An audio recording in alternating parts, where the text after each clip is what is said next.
আসসালামু আলাইকুম ওয়া রাহমাতুল্লাহ।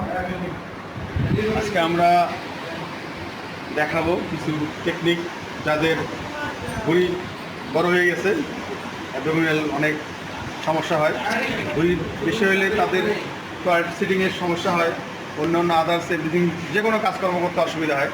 সেক্ষেত্রে আমরা কীভাবে আমরা খুব শর্ট টাইমের মধ্যে এই অ্যাবডোমিনাল মাসেলের যে মেদ থাকে সেটা আমরা কমাতে দিতে পারি কীভাবে আমরা দেখবো। খুব সুন্দর চারটে টেকনিকের মধ্যে অবলম্বন করলে খুব সহজেই আপনাদের এই যে মেদ আছে এটা কমে যাবে। প্রথমত আপনার এভাবে চিত হয়ে শুয়ে যাবেন, চিত হয়ে শুয়ে দাঁড়িয়ে এই পজিশনে থাকবেন, হাত তুলে এই পজিশনে থাকবে এবং পাগুলো থাকবে এই পজিশনে।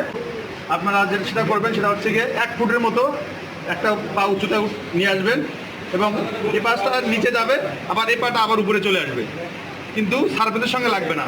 এরকম করে 10টা করো, 10টা করো, আবার করো, আবার করো, এরকম করে আপনি 10 বার করবেন। এই পা 10 বার, ওই পা 10 বার। ঠিক আছে।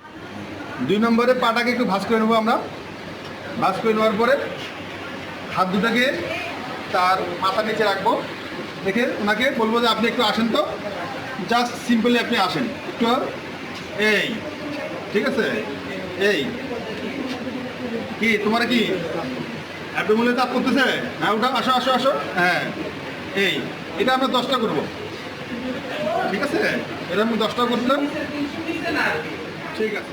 এখন আমরা এই পজিশনে যাব, পজিশনে যাওয়ার পরে তার হাতটা এখানে থাকবে, সিম্পল এসে এই ব্যাকে একটু একটু উঠাবে, উঠাও, একটু উঠাও, উঠাও, এই গুড, উঠাও, এরকম করে 10টা সেমভাবে এটার সঙ্গে দাঁড়িয়ে রাখো। সেমভাবে এই পাশে আমরা করবো, সেম এভাবে 10টা। এভাবে আপনি 2 সেট করবেন, যদি সম্ভব হয় 2 বেলা করবেন। একবেলা করলে আপনি এর মধ্যে যদি আপনি ইনশাল্লাহ করতে পারেন, দেখবেন যে আপনার মধ্যে এই ভুঁড়ি যে ম্যাথ ভুঁড়ি আছে সব কমে যাবে। অনেক বলেন 6 প্যাক, আপনি যদি ঠিক মতো করতে পারেন 6 প্যাক না হলেও আপনার যে চর্বি আছে সেই চর্বিটা বার্ন হয়ে যাবে।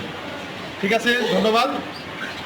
আমাদের সাথে থাকবেন, নতুন নতুন টিপস এবং অ্যাডভাইস পাইতে আমাদের সঙ্গে থাকবেন। ধন্যবাদ। আসসালামু আলাইকুম।